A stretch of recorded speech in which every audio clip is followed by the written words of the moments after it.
আল্লাহকে ওরে মার থবা, একটা নেকিও পাবা না। তুমি 5000 ইট দিয়েছো কি জন্য? তোমার নামটা এলান হবে, তোমার নামটা জোরে সোরে মার হওয়ার সাথে বলা হবে। এ জায়গা মসজিদে ইট দিয়েও তুমি নেকি পাবা না। এর নাম শিরিক বিল ইবাদত। কাজ করে সেখান থেকে মানুষের কাছ থেকে প্রশংসার লোভ করা, ভালো কাজ করে ধর্মের কাজ করে মানুষের কাছে প্রশংসার লোভ করা, এর নাম হলো শিরিক বিল ইবাদত। চাচা আপনি তো আগে নামাজ পড়তেন না, এখন যে ভালোই নামাজ পড়েন। আর কত কালে নামাজ না পড়ে উপায় আছে? বাড়ি ভিটিকে জ্বালায় টিকার কায়দা নাই, সেই বাড়ি থারি কায়দা নাই, মসজিদে না আইছে উপায় নাই, এই জন্যই দায় ঠেয়ে মসজিদ দিয়েছে। এই হলো ইবাদত। আপনি তো আগে দাড়ি রাখতেন না, এখন যে দাড়ি রাখেন, কয় যে দাড়ি না রাখলে মানসি কি কয় বুড়ো বয়সে। তাহলে যে দাড়ি রাখছেন, এই দাড়ি কার জন্য? রসুলের জন্য, আল্লাহর জন্য, না মানুষের মুখ বন্ধ করার জন্য? এই দাড়ি রাখা হয়ে যাবে আপনার খাইজনি চুলকনি জাত, আপনি খাইজতি থাকবেন দাড়ি রাখলে বলে খাইজুয়ে। তে দাড়ি রাখার খাইজনি চুলকনি আপনি খাইজবেন চুলকবেন, অথচ নেকি পাবেন না। কারণ এই দাড়ি আপনি আল্লাহ রসুলের জন্য রাখেন নাই, সুন্নতের মহাব্বতে রাখেন নাই, এটা রাখছেন মানসি কি কবে সেই কথা ঠেকানোর জন্যে। আব্বা মারা গেলে 5টা গরু জবাই দিয়ে 5000 মানুষকে খাওয়াই দেয়া, এ কাজটা গুনাহ না নেকি? 5টা গরু জবাই দিয়ে খাওয়াই দিলি গুনাহ। আমার আব্বা মারা গেছে, আমার তৌফিক আছে, আমি 5 লাখ টাকা দিয়ে 5টা গরু কিনে জবাই দিয়ে মানুষকে খাওয়াই দেবো, তা এটা গুনার কেস? এটা তো 100% নেকি, কোনো গুনাহ নাই, সাবধান। তবে 4 দিনের দিন করতে হবে, আর 10 দিনের দিন করতে হবে, আর 40 দিনের দিন করতে হবে, আর বাপের মৃত্যুবার্ষিকী টার্গেট করে সেই দিন করতে হবে, এইটা গুনাহ। আপনি এনি টাইম এভরিডে যে কোনো দিন আপনি করে দিতে পারেন, মানুষকে খাওয়াইলে নেকি হয়। হযরত উসমান রাদিয়াল্লাহু তাআলা আনহু বলেন, হুব্বিবা ইলাইয়া মিনাদ দুনিয়া সালাস, দুনিয়ার 3টে জিনিস আমার ভালো লাগে। উসমান বলেন 3টে জিনিস আমার ভালো লাগে। 1 নম্বরে ইতআমুল জিয়ান, ক্ষুধার্তকে খানা খাওয়াইতে আমার ভালো লাগে, ক্ষুধার্তকে খানা খাওয়াইতে ভালো লাগে। আপনি মেহমানদারি করবেন, আব্বা মারা গেছে, মা মারা গেছে, আপন কেউ মারা গেছে, তাদের ইসালে সওয়াবের জন্য আপনি অনুষ্ঠান করবেন, খানা খাওয়াবেন। তবে এর ভিতরে খাওয়াবেন কাকে? ইতআমুল জিয়ান, ক্ষুধার্তকে খানা খাওয়াবেন। না খাইয়ে রয়েছে যারা, তাদেরকে আগে ডাইকে খাওয়াবেন। কিন্তু এই খানার ভিতরে আপনি শিরিক করে ফেলেন। আগে বসান এমপি সাহেব, চেয়ারম্যান সাহেব, মন্ত্রী সাহেবের সাথে সম্পর্ক থাকলে ভালো, উপজেলা চেয়ারম্যান, মাস্টার সাহেব, মেম্বার সাহেব, ডাক্তার সাহেব, ইঞ্জিনিয়ার সাহেব, কন্ট্রাক্টর সাহেব, শিল্পপতি সাহেব, কোটিপতি সাহেব, ভগ্নিপতি সাহেব, আত্মীয় স্বজন যারা বড় বড় আছে, এই সব বড় বড় যারা সকাল বিকাল গরুর গোস্ত খায় শগুনির মতো গলা সমান, সেইগুলোরে আক কাতারে বসাই দিয়ে জম্মের খান পাড়ায় খাওয়াইয়া লাস্টে গরিবরা বাঁশবাগান দিয়ে ঘুরে বেড়ায়, শেষ বইটাকে নিয়ে তাকে বসাইতেছে, গোস্ত নাই, ডাল দিয়ে বড় হয়ে দাও। এ চলে কি চলে না কতক্ষণ? আর ওই জায়গা খান সময় অডিও ভিডিও ক্যামেরা নিয়ে আসে 50টা, দে সাইডে ইউটিউবে অমকের বাড়ি 10টা গরু জবাই দিয়ে বাপের নামে জিয়াফত হইছে।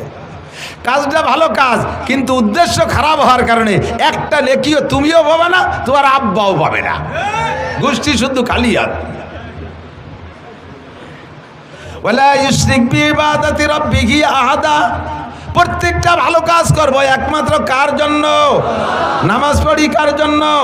রোজা রাখি আল্লাহর জন্য, জিকির করি আল্লাহর জন্য। কতক্ষণ? হ্যাঁ মিয়া, সরমুনাই তো যাও, তুই জিকিরি মজলিসে যাইস? উনিও যাই, ঠিক যাই তো, প্রত্যেক মজলিসে যাই, তোর তো কোনো সারা শব্দ শুনি না। একসাথে জিকির করে, তার ভিতরে সারা শব্দ শোনে না বলে মনে করে যে যায় না। আপনি যান, কয় কে? ওই যে জোরে জোরে যে শব্দটা শুনিস কার?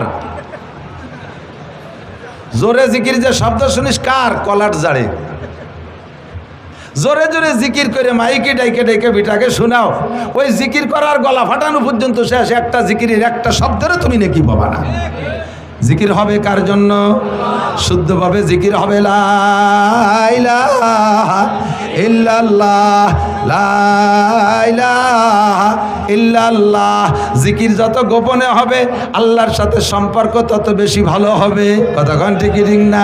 প্রত্যেকটা ইবাদত, যত নফল ইবাদত আছে সবগুলো গোপনে, যত ফরজ ইবাদত আছে সবগুলো ওপেনে। কাম মিন আমালিন ইউতাসাওয়ারু বিসূরাতিন আমালিদ দুনিয়া আমালিল আখিরা সুম্মা ইয়াসিরু মিন আমালিদ দুনিয়া বিসুইন নিয়াত। মাদ্রাসা করছি এর দ্বারা যদি আমার প্রশংসার লোভ হয়, মসজিদ করছি যদি প্রশংসার লোভ হয়, এই বয়ান বক্তৃতা করি এখানে যদি আমার প্রশংসার লোভ হয়, ওয়াজ করে নেমে যাওয়ার পরে আমার ভিতরে কামড় দেয়, আমি কান খাড়া রাখি, দেখি আজকের শ্রোতারা কি মন্তব্য কয়, কি কি আলোচনা করে। যদি শুনি যে আজকে ফাটাফাটি বয়ান হয়েছে, খুশিতে এসে ঘরের মধ্যে কই যে তাই তো গলা ভাঙ্গা, এই জন্যই তো ভালোই কথি পারলাম না, তাতেই এরম হয়েছে। একজনকে কয় তোর চেহারাটি দারুণ দেখা যাচ্ছে, কয় তাই 3 দিন নাই নিয়ে 3 দিন গোসল করি নে, তাতে এরম দেওয়া আছে। গোসল করলে কিরম হতো, গলা ভাঙ্গে গেছে তাই আজকে ফাটাই দিছে, আর যদি গলা ভালো থাকতো তাহলে কি দিতাম। এই 2 ঘন্টার বয়ানে আপনারা হিদায়ত পাবেন, ইউহদা বিহি ওহুয়া লা ইয়াহতাদি। আমার বয়ানে হিদায়ত পেয়ে আপনারা জান্নাতে যাবেন, আমি বক্তা শূন্য হাতে জাহান্নামে চলে যাব। যদি কোনো আলেম তালবি আলিম মাদ্রাসার ছাত্ররা এই উদ্দেশ্যে পড়ে যে আল্লাহু আকবার, বর্তমান জামানায় উলামায়ে কিরামদের তো ভালো ইনকাম, ফার্স্ট ক্লাস ইনকাম হলো ওয়াজের ব্যবসা, বড় বড় মোটা মোটা ইনকামের ভিতর দিয়ে আসতেছে। হাফিজুর রহমান এক মাহফিলে 1 লাখ 1.5 লাখ, মিজানুর রহমান কি বলা হয় আজহারি 2 লাখ 2.5 লাখ 3 লাখ, এরপরে আব্দুল খালেক শরীয়তপুরি, তারপরে ইলিয়াসুর রহমান জিয়াদি, আরও যারা আছে সবাই মোটা টাকা কামাই করে। কোনো মতে টানি টুনি 5টা করতে পারলি ওয়াজ করে ব্যবসায় রেখেই বাঁচতে পারবো। তোমার ওয়াজও হবে, তোমার ওয়াজে মানুষ হিদায়ত পাবে, তারা আমল করে জান্নাতে যাবে, আর তোমার এই পয়সা কামাই করা পর্যন্ত শেষ, আখিরাতে তুমি কিচ্ছুই পাবা না। কাম মিন আমালি ইউতাসাওয়ারু বিসূরাতিন আমালিল আখিরা, দেখতে আখিরাতের কাজ, অথচ তার পিছনে নিয়ত খারাপ হওয়ার কারণে আমি আলেম হইতেছি, পীর হব, দেশের মানুষ আমার কাছে মুরিদ হবে। পীর ব্যবসাটা বড় সহজ ব্যবসা। আরে আমরা বক্তারা 2 ঘন্টা আমরা খাইতে এই কামাই করি, ফাঁকি দিয়ে টাকি ধরিয়ে নিয়ে যাই না। এই ফ্যান চলতেছে উপরে, তারপরে ঘামিয়ে যাচ্ছি, 2 ঘন্টা খাইটে পিঠে গলা ফাটাইয়ে তারপরে কয়টা টাকা দেয়। আর পীরগে ব্যবসা কি কায়দা, সহজে বসে থায়ে জায়গায় বসে মুরিদরা মুসাফা করিয়ে বস্তা বইয়ে ডেলি দিয়ে চলে যায়। আমি যদি হুজুর হতে পারি বড় পীর হব, পীরও হবা হুজুরও হবা, তোমার কাছ থেকে মানুষে মুরিদ হইয়া আমল করে তারা জান্নাতে যাবে। তোমার ওই হাদি একা পর্যন্ত শেষ, তুমি এর দ্বারা আখিরাতে কিচ্ছুই পাবা না। কথা বলেন ঠিক ঠিক না? কাম মিন আমালিন ইউতাসাওয়ারু বিসূরাতিন আমালিল আখিরা সুম্মা ইয়াসিরু মিন আমালিদ দুনিয়া বিসুইন নিয়াত। এই জন্য নবী পাক হাদিস বলেন, আর বুখারী শরীফের একেবারে প্রথম হাদিস, ইন্নামাল আমালু বিন্নিয়াত, প্রত্যেকটা কাজ নির্ভর করে নিয়তের উপরে। আল্লাহ তাআলা আমাদের আজকের মাহফিলের ভিতরও নিয়তটা সহি করা তৌফিক দান করে, বলেন আমিন। বেশি কথা বলবো না, বেশি কথা বলবো না, যে কটা বলবো সে কটা মনে রাখার চেষ্টা করবেন। কিছু পুরনো আজ নিয়ে আসছি, কারণ সময় সাপেক্ষে। কোরআন হাদিস তো আল্লাহ পাক আল্লাহ রসুল এমনভাবে সাজাইছে যা 1500 বছর আগেও চলতো, আর 1,00,000 বছর পরেও যদি দুনিয়া থাকে তাহলে একইভাবে কোরআন হাদিস প্রযোজ্য হবে। কথা বলুন ঠিক ঠিক না? চলবে কি চলবে না? তো এক এক সময় বলতাম, গতানুগতিকভাবে বলে গেছি। বর্তমান প্রেক্ষাপটে এসব কথাগুলো আমাদের সামনে, চোখের সামনে চলে আসছে। আজকে দুনিয়া আছে না নাই? বাংলাদেশ আছে না নাই? পৃথিবী আছে না নাই? এই পৃথিবী একদিন থাকবে না, এ ঘটনা সত্য না মিথ্যা? কিয়ামত হবে কি হবে না? ধ্বংস হবে না? কিয়ামত 3 প্রকার, একটা হলো কিয়ামতে সুগরা, আর একটা কিয়ামতে উস্তা, আর একটা কিয়ামতে কুবরা। একটা হলো পার্সোনাল কিয়ামত, আর একটা হলো জাতিগোষ্ঠীর কিয়ামত, আর একটা হলো আন্তর্জাতিক কিয়ামত। এই 3টা কিয়ামতে ইজা ওয়াকাতিল ওয়াকিয়া লাইসা লিওয়াকাতিহা কাযিবা। কোরআনে সূরা ওয়াকিয়ার ভিতরে আল্লাহ পাক বলেন এই 3টে ঘটনা ঘটবে, 3টাই ঘটবে, আর 3টা ঘটার মধ্যে কোনো সন্দেহ নাই। পার্সোনাল কিয়ামত হলো মাম্মাতা কদ কামাত কিয়ামাতুহু ক্বালা রাসূলুল্লাহ সাল্লাল্লাহু আলাইহি ওয়াসাল্লাম, নবী পাক বলেন যে যেদিন মারা গেল তার কিয়ামত সেদিন হয়ে গেল। তার কিয়ামত সেদিন, যে যেদিন মারা গেল তার কিয়ামত হয়ে গেল। ওই আন্তর্জাতিক কিয়ামত আমরা দেখব না, সারা দুনিয়া যে ধ্বংস হবে ওইটা হলো ইন্টারন্যাশনাল কিয়ামত। আন্তর্জাতিক কিয়ামত, এই কিয়ামত এ জায়গা যারা বসা আছেন, আমি কসম খেয়ে বলি, এ জায়গা যারা বসা আছেন 6, 5, 2, 4 বছরে পোলাপান থেকে নিয়ে 70, 80 বছরে বুড়ো যারা আছেন, আমরা এখানে কেউ সেই আন্তর্জাতিক কিয়ামত দেখব না। সে সময় আমরা দুনিয়ায় থাকবো না, ওটা দেখবে ওই সময় যারা দুনিয়ায় থাকবে তারা। কথা কন? আর অবশ্যই এখন যারা আছি তারা অত হায়াত পাবো না। বলেন যে যদি আগামী শুক্রবারে কিয়ামত হয় তাহলে পাবো না কেন? মানে অত গুড় আইশ্বর না। আগামী শুক্রবারে কিয়ামত হবে না, কিয়ামত হবে মুহররমের 10 তারিখ। কয় তারিখ? আলে একটু কথা কয় না আমার সাথে। কয় তারিখ কিয়ামত? কয় তারিখ? আগস্টের 5 তারিখ। কিয়ামত কয় তারিখ? আগস্টের 5 তারিখে একটা কিয়ামত হয়ে গেছে, এটা হলো সেকেন্ড কিয়ামত, এটাকে কিয়ামতে উস্তা, একটা জাতিগোষ্ঠীর কিয়ামত। আর আন্তর্জাতিক কিয়ামত যেটা সারা দুনিয়া জুড়ে হবে, এটার তারিখ আল্লাহ পাক বলেন ইন্নাল্লাহা ইনদাহু ইলমুস সাআ। ওই কিয়ামতটার তারিখ একমাত্র কে জানে? আল্লাহ জানে। কথা বলেন ঠিক ঠিক না? তো মুহররমের 10 তারিখে কিয়ামত হবে। কয় তারিখ? এবং সেদিন শুক্রবার হবে। 4-5 বছর আগে সম্ভবত আমার মনে হয় 4-5 বছর আগে এইরকম হঠাৎ করে ডায়েরি খুলে দেখি আর 2 দিন পর শুক্রবার, তাও মুহররমের 10 তারিখ। যে এই বারান কাবি উঠছে, আল্লাহ এইভাবে মিলিয়ে গেল, তাই তো আর থাকতে পারলাম না, কিয়ামত তো হয়েই যাবে। পরে আমি কোরআন হাদিস মিলেই দেখি কিয়ামতের আগে বড় 10টা ঘটনা ঘটবে। ওই 10টা ঘটনা না ঘটা পর্যন্ত কিয়ামত হবে না। যদি আল্লাহ সত্য হয় তাহলে তার রসুল সত্য, রসুল সত্য হলে তার হাদিস সত্য, তার হাদিস সত্য হলে এই শুক্রবারে কিয়ামত হবে না, এই কথাও সত্য। কথা বলুন ঠিক ঠিক না? তার ভিতরে একটা হলো দাজ্জাল আসবে। অরিজিনাল দাজ্জাল 1 চোখ কানা, অর্থাৎ 1 চোখ কানা আর 1 চোখ আছে। এ আবার দেখলে বোঝা যায় যে এই চোখটা কানা হয়ে গেছে, এইটা আছে, কিন্তু এর জায়গাটা তো রয়ে গেছে, কিন্তু তা না। এই দাজ্জালের পুরো কপালে মাত্র একটাই চোখ হবে। ওর ডান হাতে থাকবে দোজক আর বাম হাতে থাকবে বেহেশতে। আসলে উচিত ছিল কি, বেহেশতে কোন হাতে? ডান হাতে। আর দোজক থাকলে ওর বাম হাতে বেহেশতে আর ডান হাতে দোজক। ওর কথা যে শুনবে তাকে লাখ লাখ কোটি কোটি টাকা দিয়ে দুনিয়ায় প্রতিষ্ঠিত করে দেবে, এর নাম হলো জান্নাত। তার কথা যে না শুনবে তাকে মেরে এপাশে ফেলাই দেবে। তার হাতে থেকে কেউ বাঁচতে পারবে না যদি কেউ তাকে মারার ইচ্ছা করে। তো এভাবে লক্ষ লক্ষ মানুষকে সে খোদাই দাবি করবে, কোটি কোটি মানুষকে সে বেঈমান করে ফেলবে। এই দাজ্জাল কি এখনো আসছে? অতএব আগামী শুক্রবারে কিয়ামত হবে না। ঈসা আলাইহিস সালাতু ওয়াস সালাম আবার আসবে, বিশ্বাস হয়? কথা কন, আসছে। কাজেই আগামী শুক্রবার কিয়ামত হবে না। ইয়াজুজ মাজুজ আসবে, সদ্দে সেকেন্দারকে ভেদ করে তারা জিব্বে দিয়ে চাটতেছে, চাটতে চাটতে একেবারে রসুনির খুশার মতো অতটুক পাতলা থাকতে ফজর হয়ে যায়। এরপরে কয় যে যেটুক বাকি আছে কালকে 2 চাটাই দিয়ে বেরোয় যাবো, এই কয়ে ফিরে আবার বাড়ির পিছনের দিক চলে যায়। পরের দিন এসে দেখে যে সেই দেওয়াল যেমন ছিল সেরকমই হয়ে গেছে। এভাবে তারা চাটতেই তালে আছে। হঠাৎ করে কিয়ামতের আগে একদিন তারা এইটুক আজকে না চাটি আর পিছনে যাবে না, একে চাটাই দিয়ে বের হয়ে এদারে চলে আসবে। লক্ষ লক্ষ কোটি কোটি দুনিয়ায় সভ্য মানুষের চাইতে ওদের সংখ্যা কয়েক গুণ বেশি হবে। মানুষের উপরে ডাকাতি, মারামারি, খুনোখুনি করবে, মানুষ ধরে খাওয়া পর্যন্ত শুরু করে দেবে। কয়েকদিন পর্যন্ত সারা দুনিয়া এভাবে অরাজকতা সৃষ্টি করার পরে আল্লাহর পক্ষ থেকে বিশাল একটা বৃষ্টি আসবে। ওই বৃষ্টিতে ওরা সব ধ্বংস হইয়া সাগরে ভেসে চলে যাবে। এ ঘটনা কি ঘটছে? অতএব আগামী শুক্রবারে কিয়ামত হবে না, ভয় নেই। দাব্বাতুল আরদ, একটা প্রাণী আসবে, তার 4টে পা আছে, আবার 2টে হাত আছে। প্রাণীটা এত বড়, সে মাটিতে বসলে 1.5 বিঘে জায়গা লাগবে। কতটুক আপনার সমান হবে না? মাটিতে বসলে 1.5 বিঘে জায়গা লাগবে। এত বড় প্রাণী। ডান হাতে থাকবে মুসা আলাইহিস সালামের লাঠি, বাম হাতে থাকবে সুলাইমান আলাইহিস সালামের আংটি। মাত্র 40 দিনের ভিতরে সারা পৃথিবীতে যত হাজার কোটি মানুষ থাকুক না কেন, সমস্ত মানুষকে 2 ভাগ করে ফেলবে। সুলাইমান আলাইহিস সালামের আংটি দিয়ে মানুষের কপালে টাচ দেবে, ছোঁয়া দেবে। যদি লোকটা কাফের হয়, বেঈমান হয়, তার চেহারাটা একেবারে ব্ল্যাকবোর্ডের মতো কালো হয়ে যাবে। মুসা আলাইহিস সালামের লাঠি তার ডান হাতে, ওই লাঠি দিয়ে কপালে লিখবে কাফার, অর্থাৎ কাফের। আর যদি লোকটা ইমানদার হয়, আংটি দিয়ে ছোঁয়া দেওয়ার সাথে সাথে চেহারাটা উজ্জ্বল ফুটফুটে ফর্সা চাঁদের মতো হয়ে যাবে। কপালে লিখবে আনতা মোমেন, তুমি একজন ইমানদার, তুমি মোমেন।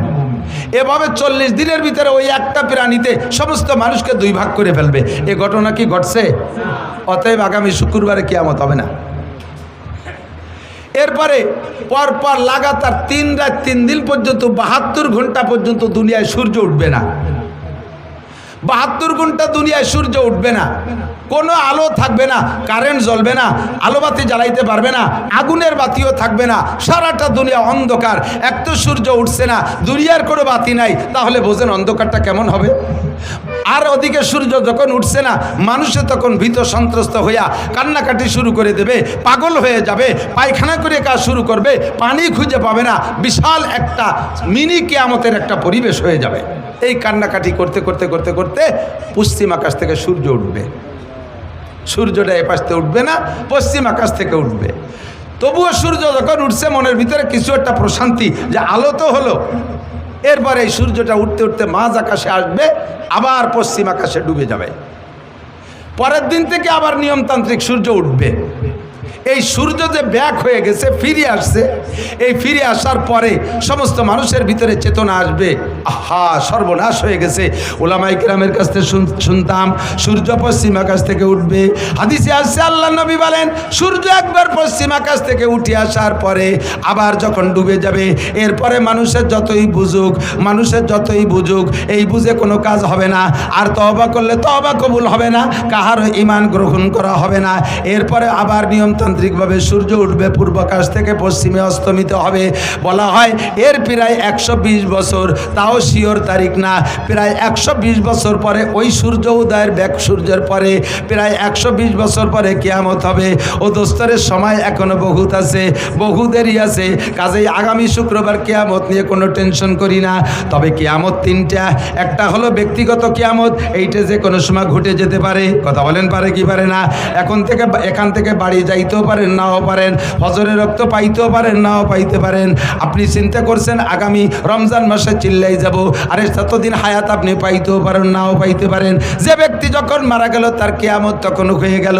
আর একটা হলো মাঝারি কিয়ামত, মধ্যম কিয়ামত, এরে বলে কিয়ামতে উস্তা। এটা হলো কোনো জাতি গোষ্ঠীকে তাদের আচরণে, তাদের অপরাধে, তাদের অন্যায়ের কারণে আল্লাহ পাক ওই জাতি গোষ্ঠীকে ধ্বংস করে দেয়। যেমন কওমে আদকে আল্লাহ তাআলা কিয়ামত দিয়েছেন, আদ কওম শেষ হয়ে গেছে, কওমে সামুদকে ধ্বংস করে দিয়েছে, তারা চলে গেছে। কওমে লুতকে আল্লাহ ধ্বংস করে দিয়েছে, তাদের কিয়ামত গোষ্ঠী শুদ্ধ হয়ে গেছে। এমন করে এখনো পর্যন্ত হতে পারে কোনো জাতি গোষ্ঠীর আচরণে যদি আল্লাহ পাক অখুশি হয়ে যায়, ওই কওমকে আল্লাহ তাআলা ধ্বংস করে দেয়। একে বলে কিয়ামতে উস্তা। আর একটা হলো কিয়ামতে কুবরা, অর্থাৎ সারাটা দুনিয়া ধ্বংস হবে। আল্লাহ পাক বলেন, ইযা ওয়াকাতিল ওয়াকিয়া লাইসা লিওয়াকাতিহা কাদিবা। যেই ঘটনা ঘটবে, ধ্বংস হবে, ওই ঘটনার মধ্যে কোনো সন্দেহ নাই। সেইটা কবে হবে সম্পর্কে সাহাবায়ে কেরাম জিজ্ঞেস করেছেন নবী পাকের কাছে। জিবরিল আলাইহিস সালাম আদম আলাইহিস সালাম থেকে নিয়ে কিয়ামতের সংবাদ দিয়ে আসতেছে। সব নবীরাই জিবরাইলের কাছে কিয়ামতের নির্দিষ্ট তারিখ চান, কিন্তু জিবরিল বলেন মা নাবি আলামা মিনাস সাইল, আমি তুমি জিজ্ঞাসাকারীর চাইতে এ বিষয়ে আমি অতটা বেশি ভালো জানি না। কিয়ামতের তারিখ আল্লাহ পাক আমাকে বলেন নাই। তবে কি জিবরিল আলাইহিস সালাম সব নবী রাসূলকে কিয়ামতের কিছু পূর্বাভাস বলেছেন। আমিও মাঝে মাঝে বলে থাকি। এই হাদিস আপনাদের কাছে আমি বর্ণনা করেছি। দোস্ত, নবী পাক সাল্লাল্লাহু আলাইহি ওয়াসাল্লাম বর্ণনা করেন হযরত আবু হুরায়রা থেকে হাদিস। আমি সির্ফ হাদিসটা তরজমা করে শেষ করে দেব, আপনাদের বেশিক্ষণ বিরক্ত করব না। হুজুর বলেন কি, যুবক আমার দিক, বুড়োরা আমার দিক, আওয়ামী লীগরা এদিক তাকান, বিএনপিরা এদিক তাকান, জামাত জাতীয় পার্টির সমন্বয় কেউ নড়াচড়া করবে না, খুব গেলবেন। যার ভিতরে দোষ আছে সে সেখান থেকে উঠে আসার চেষ্টা করতে হবে।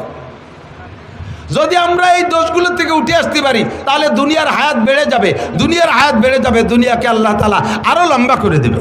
আর যদি আমি আপনি এই দোষগুলো দোষী হয়ে যাই তাহলে আল্লাহ পাক দুনিয়ার হায়াতকে কমায় দেবে, দুনিয়াকে অতি তাড়াতাড়ি ধ্বংস করে দেবে।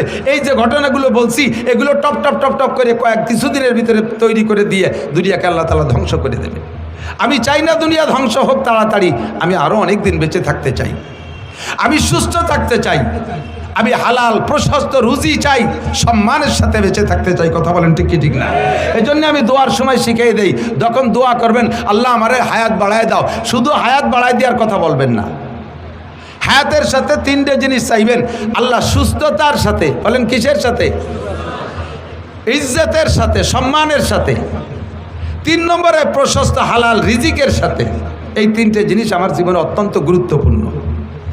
লম্বা হায়াত পাইছেন কিন্তু অসুস্থ, বারান্দায় পড়ে রয়েছেন 30 বছর, প্যারালাইসিসের রোগী। এই হায়াতের 5 পাইতেও দাম আছে। বউ ছেলে মেয়ে সব বিরক্ত হয়ে যায়। ছেলেরা মাঝে মাঝে মাদ্রাসায় এসে 5-7 হাজার টাকা দিয়ে হুজুর একটা জালাল খতম পড়িয়ে দেন দি। আবার আমার আব্বা মোটে মরতিছে না, উজো হইও না, বাইটু হইও না। ছেলে মেয়ে বিরক্ত হয়ে যায়। বুড়ি খালি কয় তোরা একটা জালালি খতম পড়া দিতে পারিস রে, এই কাইসিয়ে পাই দিয়ে আগিয়ে মুইতে তো বিছেন পাটি সব নষ্ট করে ফেলাই দিল। বুড়োর জ্বালায় রাত্রি ঘুমানোর কায়দা নেই। তাহলে এই 30 বছর হায়াতের 5 পাইরও দাম। সুস্থতার সাথে হায়াত চাই। সুস্থতা পাইছি কিন্তু এমন আকাম করছি যে রাস্তায় বেরোনোর কায়দা নাই। রাস্তায় যাওয়ার সাথে সাথে এই যে সেই মালেক মোল্লা, কেউ মালেক মোল্লা থাকলে তারা এবার খেপাই নিয়ে বেড়েন, আমি তো টুও কই। এই যে সেই জামাল, কোন জামাল? এই অর্থে বস্তাখানিক পেয়ে দিল। মুখের সামনে চোখের সামনে যদি এগুলো বলে দেয় তাহলে আর রাস্তায় হাঁটা যায় না। কথা বলেন ঠিক না? ও আল্লাহু আকবার। আমি হযরত ওমর ইবনে খাত্তাব রাদিয়াল্লাহু তাআলা একটা হাদিস শুনেছি ছোটবেলা মার কাছে। আমি ভাবতাম যে আমার মা মার বুদ্ধি দিয়ে বলে, মা বয়স বুদ্ধিমতী মহিলা, তাই তার জ্ঞান দিয়ে বলে। পরে হাদিস পড়তে যেয়ে দেখি আমার মা হযরত ওমর রাদিয়াল্লাহু তাআলা হাদিস বলেন। মা আমাকে আমি যখন একটু বড় হয়ে উঠছি, মা আমারে নসিহত করে, কয় বাবা এই যুবক আমার দিক তাকাও, রাতের বেলা এমন কাম করবা না যাতে দিনের বেলা মানুষের সামনে মুখ দেখাইতে লজ্জা হয়। ছোট্ট নসিহত মনে রাখবা, রাতের বেলা এমন কাম করবা না যাতে দিনের বেলা মানুষের সামনে মুখ দেখাইতে লজ্জা হয়। আবার দিনের বেলা এমন কাম করবা না যাতে রাতে তোমার ঘুমের ক্ষতি হয়। রাতে তোমার ঘুমের ক্ষতি হয়, দুইটা কথার ভিতরে বিশাল ব্যাখ্যা। এই দুইটা কাজ থেকে তুমি ফিরে থাকো। রাস্তাঘাটে বের হইতে গেলে যাতে ইজ্জতের সাথে মানুষের সম্মানের সাথে আহ্বান করে, সালাম দিয়ে দৌড়ে আসে, মুসাফা করার জন্য ব্যস্ত হয়ে যায়, এমন একটা সম্মানী জিন্দেগি চাই। 3 নম্বরে অভাবের কারণে ঈমান নষ্ট হয়ে যায়, এই জন্য প্রশস্ত হালাল রুজি চাই। প্রশস্ত হালাল রুজি চাই, লম্বা হায়াত ইজ্জতের সাথে প্রশস্ত হালাল রুজি আল্লাহ পাক আমাদের সকলকে নসিব করে। জোরে বলেন আমিন। আল্লাহ যেন বেইজ্জতি জিন্দেগি না দেয়, সবাইরে হায়াতে তৈবা বাড়ায় দেয়। বলেন আমিন। তবে আমাকে দুনিয়ায় হায়াত নিয়ে থাকতে হলে তো দুনিয়া থাকা লাগবে। দুনিয়া যদি ধ্বংস হয়ে যায় তাহলে আমি থাকবো না। এবার দুনিয়া থাকবে কতদিন? দিন থাকবে যতদিন। বলেন দুনিয়া থাকবে কতদিন? দুনিয়া থাকবে কতদিন? দিন থাকবে যতদিন। প্রমাণ কলা রাসূলুল্লাহ সাল্লাল্লাহু আলাইহি ওয়াসাল্লাম, হুজুর বলেন লা তাকুমু সাআতু হাত্তা ইউকালা ফিল আরদি আল্লাহ আল্লাহ। জমিন অতদিন ধ্বংস হবে না, কিয়ামত ততদিন হবে না যতদিন জমিনের ভিতরে একটা মানুষ থাকবে আল্লাহ বলনেওয়ালা। বলেন না সুবহানাল্লাহ। এ ভাই, বর্তমানে দুনিয়া আছে না নাই? আছে কি আমেরিকার ক্ষমতা বলে, চায়নার প্রযুক্তির বলে, জাপানের প্রযুক্তির বলে, দাদা বাবুকে শক্তির বলে, আরে আমেরিকানদের শক্তির বলে? দুনিয়া বর্তমানে আছে একমাত্র মুমিনদের কলেমার ওসিলা। দুনিয়া যখন একেবারে শেষ প্রান্তে চলে যাবে, ওই সূর্য পশ্চিম আকাশ থেকে উদয়ের পরে দুনিয়ায় কোনো ইমানদার থাকবে না। আল্লাহ পাক রব্বুল আলামিন হযরত আজরাইল আলাইহিস সালামকে ঘোষণা দিবেন, বলবেন তুমি সবগুলোকে ধ্বংস করে দাও। ইসরাফিল আলাইহিস সালামের সিঙ্গার ফুঁকো হয়ে যাবে আর আজরাইলের কার্যক্রম ফাইনাল শুরু হবে। সারা দুনিয়ার সমস্ত প্রাণীকে মুহূর্তের মধ্যে ধ্বংস করে দেওয়ার পরে আল্লাহ পাক আজরাইল আলাইহিস সালামকে ডাইকে বলবে, ও আজরাইল কি পরিমাণ মারছো, কি পরিমাণ মারছো? কয় সব মারে সাফ করে ফেলাইছি। কয় বাংলাদেশে কি গেছিলা? বাঙালিরা তো আপদ বিপদে ভালো জায়গা বলাই থাকতে পারে, ও জায়গা 2-1টা বার থাইকে গেল নাকি? কয় আল্লাহ না, সব সাফ করে ফেলাইছি। এবার কয় আল আনমা বাকিয়া, সবাইরে মারার পরে আর আছে কে কে? আজরাইলকে আল্লাহ জিজ্ঞেস করবে, সব মারছো, গরু ছাগল দানব মানব সব শেষ করছো, এখন আছে কে? কয় যে আল্লাহ এখন আছি আমরা 13 জন আছি। নাহনু সালাসা আশার, আমরা 13 জন আছি। কয় কেডা কেডা বলো? কয় আমরা ফেরেশতা বড় 4 জন, জিবরাইল, মিকাইল, ইসরাফিল, আজরাইল, এই 4 জন আছি। ও আনতার তুমি, ও হামেলাতুল আরশ, আর আরশ বহনকারী 8 জন, 8 আর 12 আর তুমি সহ 13, এই 13 জন আছি। আল্লাহ পাক বলবেন আর সব সাফ? বলে জি সব সাফ। কয় তাহলে বড় 3 জনের জান আগে বের করে দাও। জিবরাইল, মিকাইল, ইসরাফিলের জান দাও। ইসরাফিল আলাইহিস সালামের সিঙ্গার বুকে দুনিয়া ধ্বংস হয়ে যাওয়ার পরে এরপরে এই বড় 3 জনের জান আজরাইল আলাইহিস সালাম 3 জনের জান দিয়ে আল্লাহর কাছে জমা দিয়ে দেবেন। এরপরে আল্লাহ জিজ্ঞেস করবে আল আনমা বাকিয়া, এখন কয়জন আছে? কয় যে এখন আছে আমরা 10 জন। নাহনু আশারা, আমরা 10 জন। হামেলাতুল আরশ, আরশ বহনকারী 8 জন, আনতা ওয়া আনা, তুমি আর আমি, এই 10 জন আছি। আল্লাহ পাক বলবেন আরশ বহনকারী 8 জনের জানও বের করে আমার কাছে জমা দাও। যখন বলবে আরশ বহনকারী, যেই আরশ উঁচু করে রাখছে যেই 8 জনে, ওই 8 জনের জান নিতে কইলে আজরাইল আলাইহিস সালাম একটু ইতস্তত বোধ করে বলবেন, আল্লাহ এই 8 জন তো তোমার আরশ উঁচু করে রাখছে, এদেরকে যদি মেরে দেই তাহলে তো আরশ ছেড়ে দেবে, তোমার আরশ তো নিচেই পড়ে যাবে। তাহলে এই 8 জনের বাদ দিয়ে আর 6 তো সাফ করে দিছি, এ পর্যন্ত থাকলে কেমন হয়? আল্লাহ পাক রব্বুল আলামিন বলেন, আজরাইল তাহলে তুমি কি মনে করো আমি এই আরশ বহনকারী 8 জনের কাছে ঠেকা? তুমি পড়ো কুল হুয়াল্লাহু আহাদ, আপনারা একটু পড়বেন কুল হুয়াল্লাহু আহাদ আল্লাহুস সামাদ লাম ইয়ালিদ ওয়া লাম ইউলাদ ওয়া লাম ইয়াকুল লাহু কুফুয়ান আহাদ। হে আজরাইল তুমি বলো কুল হুয়াল্লাহু আহাদ আল্লাহুস সামাদ, বলো সেই আল্লাহ একক আল্লাহুস সামাদ, আল্লাহ ওয়া মুখাফেক্কি, আল্লাহ কাহারো কাছে ঠেকানা।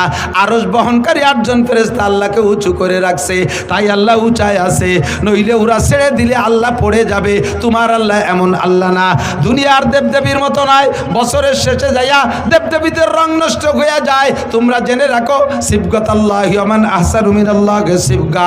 আরে দুনিয়ায় রং আছে, আমি আল্লাহরও রং আছে। আমি আল্লাহর রং কোনোদিন ওঠে না, তোমাদের দেবদেবীর রঙের মতো রং উঠে যায় না। তোমাদের দেবদেবী বছরের শেষে দুর্বল হয়ে যায়, পিছন দিয়ে বাঁশ ঢুকোই দিয়ে রাখা লাগে, এপাশ তো ওপাশ দিয়ে বাঁশ বাঁধাই দিয়ে রাখা লাগে। আমি আল্লাহ পাককে দুর্বল মনে করো না, আমাকে ওভাবে আরশ বহনকারী 8 জন ফেরেশতা উঁচু করে রাখা লাগে না। আমি আল্লাহ তাআলা নিজ অবস্থানে থাকতে পারি। কথা বলুন ঠিক কি ঠিক না? বলতে চাই না বাংলাদেশ আমরা কয়েক জাতির দেশ, মুসলমান হিন্দু বৌদ্ধ খ্রিস্টান আমরা মিলে মিশে আছি মহব্বতের সাথে। কথা বলুন ঠিক কি ঠিক না? আপনাদের এলাকায় হিন্দু আছে না? মুসলমানদের দোকানেও যে মাল আছে হিন্দুর দোকানেও সেই মাল আছে। আমরা কোনো ভেদাভেদ করি না, মুসলমানের দোকানের থেকে না কিনে হিন্দুর দোকানের থেকে মাল আমরা কিনি কি কিনি না, কোনো ভেদাভেদ করি না। কিন্তু ভারতের ভিতরে সেখানে ঘোষণা দিয়ে দিয়েছে কয়েক মন্ত্রী, মুসলমানদের দোকানের থেকে কোনো মাল কিনবি না, মুসলমানদেরকে ভূমি বর্গা দিবি না, জমি বর্গা দিবি না, মুসলমানদেরকে কর্জ দিবি না, মুসলমানদের সাথে কোনো লেনদেন হবে না। এভাবে তারা সেখানে বৈষম্য তৈরি করে রাখছে। এর ভিতরে মৌলানা মিজান বলেছে ভারতের ভিতরে এক ঠাকুর, সেই ঠাকুর আমার নবীর মূর্তি বানায়, নবীর মূর্তির নাক ভাঙে। তুমি ওই দেশে নাক ভাঙবা, আমাদের এদেশেও তোমাদের অনেকের নাক আছে। ভাঙ্গার মানুষ বাংলাদেশে আছে না নাই? কথা বলেন আছে না নাই?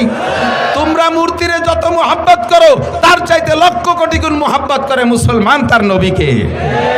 তারা নবীর জন্য জীবন দিতে প্রস্তুত আছে। বলিলে চুপ করে থাকি। বাংলাদেশ মুসলিম সংখ্যাগরিষ্ঠ দেশ, ইসলামী সংবিধান হলো মুসলিম সংখ্যাগরিষ্ঠ দেশে মুসলমান যদি শাসক হয়, ওই দেশে মুসলমানরা থাকলে তাদের ধর্মীয় অনুভূতির পর আঘাত করবা না, তাদের মন্দির মূর্তি ভাঙবা না, তাদের ধর্মীয় বিষয় সমালোচনা করবা না। যদি করো তাহলে গুনাহ হবে। আমরা সেই উসুলের পর সেই ইসলামের সেই নীতির উপরে আমল করে তোমাদেরকে কিচ্ছু বলি না। কিন্তু তোমরা যে ওই জায়গায় বসিয়া পদে পদে জ্বালাবা, আবার এই দেশে বসিও, এই দেশে বহুত হিন্দু এলাকা আছে এখনো পর্যন্ত সে জায়গা 2-1 মুসলমান থাকলে তাকে গরু কুরবানি দিতে দেয় না।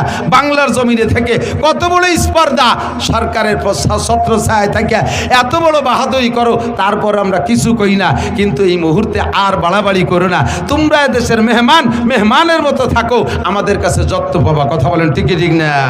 বাড়াবাড়ি করবা তো গাড়িতে যদি চাইতে যায় তাহলে কিন্তু মেহমান আরও বাড়ি বেশিক্ষণ থাকতে পারে না। সাবধান হয়ে যাও। আল্লাহুস সামাদ, আমার আল্লাহ অমুখাপেক্ষী, আরশ বহন করে 8 জন ফেরেশতার কাছে ঠেকা নয়। এরপরে ফেরেশতা আজরাইল আলাইহিস সালাম 8 জনের জান বের করে দিয়ে আল্লাহর কাছে জমা দেওয়ার পরে বলবে, জিবরাইল আল আন মা বাকিয়া, এখন কেডা কেডা আছে? আনতা ওয়া আনা, তুমি আছো আর আমি আছি, আর সব সাফ। আল্লাহ পাক বলবেন, আনা হাইয়ুন কাইয়ুম, আমি চিরস্থায়ী চিরঞ্জীব, লা আমুতু ওয়া লা আহইয়া, আমি মরিও না বাঁচিও না, আমি থাকবো। কুল্লু শাইইন হালিকুন ইল্লা ওয়াজহুল্লাহ, সব শেষ হয়ে যাবে, শুধুমাত্র অবশেষে থাকবে কে? আরে ভাই জোরে বলেন কে? এবার আজরাইলকে আল্লাহ বলবেন, আজরাইল এবার তোমার জানটা বের করে দাও। আজরাইল বলবে, আল্লাহ আমি তো সবাইরে মারছি, আমারে কিরা মারবে? আমারে মারার আজরাইলকে? আল্লাহ পাক বললেন, তুমি আত্মহত্যা করবা। পদ্ধতি কি? রিভলভার কানে বাঁধাই দিয়ে তুমি গুলি এড়িয়ে দেবা, পিস্তল মাথায় লাগাইয়া গুলি করে দিবা তা না, তুমি তোমার বুকের উপরে হাত দিয়ে মুট করে টান দিবা, বাকি কাম আমি করব। আজরাইল যখন বুকের উপরে হাত দিয়ে মুট করে টান মারছে, আর সে আজিবের মালিক বলবেন, আল্লাহ কুন কইলে সব হয়ে যায়। আল্লাহ তখন বলবে, কুন মাইয়াতান, তুমি মরে যাও। আজরাইলের মুঠের ভিতরে তার জানটা বেরিয়ে আসবে, আর এত জোরে একটা চিৎকার মারবে জান বেরোনোর সময় আজরাইল। ওই সময় যদি পৃথিবীর সমস্ত প্রাণীও থাকতো, আজরাইলের মুখ ডঙ্কের আওয়াজে সকলে কলিজা ফাইটা মারা যাইত। কিয়ামত শেষ, এটা হলো আন্তর্জাতিক কিয়ামত। এই ঘটনা ঘটার আগে কিছু সিগন্যাল আসবে। নবী পাক বলেন সিগন্যাল কয়টা মুখস্থ করাই দেই, এই কয়টা শুনেই চলে যাবেন, এই কয়টা শুনে মুখস্থ করে চলে যাবেন। হুজুর বলেন দিক তাকান, কিয়ামত আসছে, এই মূল বড় বড় ঘটনা ঘটবে, তার আগে কিছু ছোট ঘটনা। 1 নম্বর ঘটনা হলো ইজাত্তু কিজাল ফাই উদাওয়ালা। যখন দেখবা মানুষে মুসলমানরা যুদ্ধে বিজয়ী সম্পদ, যুদ্ধে বিজয়ী দেশ, যুদ্ধে স্বাধীন করা দেশ নিয়ে 2 দলে কামড়াকামড়ি করবে, প্রত্যেকে বলবে এটা আমরা স্বাধীন করেছি, এটা আমাদের সম্পত্তি। এই নিয়ে যখন কামড়াকামড়ি চলবে, মারামারি চলবে, এই নিয়ে মারামারি চলবে যে এদেশ আমরা স্বাধীন করেছি, এদেশ আমাদের, তখন বুঝবা যে কিয়ামত বেশি দেরি নেই। এই যে বলবে, এইটা কি বলবে আরো বাকি আছে না এই বলা বলি চলতেছে? কতক্ষণ বলা বলি চলতেছে। স্বাধীন করছে কে তাও মুক্তিযোদ্ধারা জানেন, ঘোষণা দেশে কে তাও মুক্তিযোদ্ধারা জানেন, যুদ্ধ করছে কারা তাও মুক্তিযোদ্ধারা জানেন। অথচ এই কথাটা নিয়ে এখন এই দেশের সম্পত্তি নিয়ে 2 দলে মারামারি চলতেছে কি চলতেছে না? 1500 বছর আগে বিশ্বনবী বলেছে এটা কিয়ামতের আলামত। বেশি বাড়বো না। ইজাত্তু কিদাল ফাইউদাওয়ালা। 2 নম্বরে ওয়াল আমানাতু মাগনামা। যখন আমানতকে গনিমত মনে করবে। আমানত কি? আমানত গচ্ছিত জিনিস।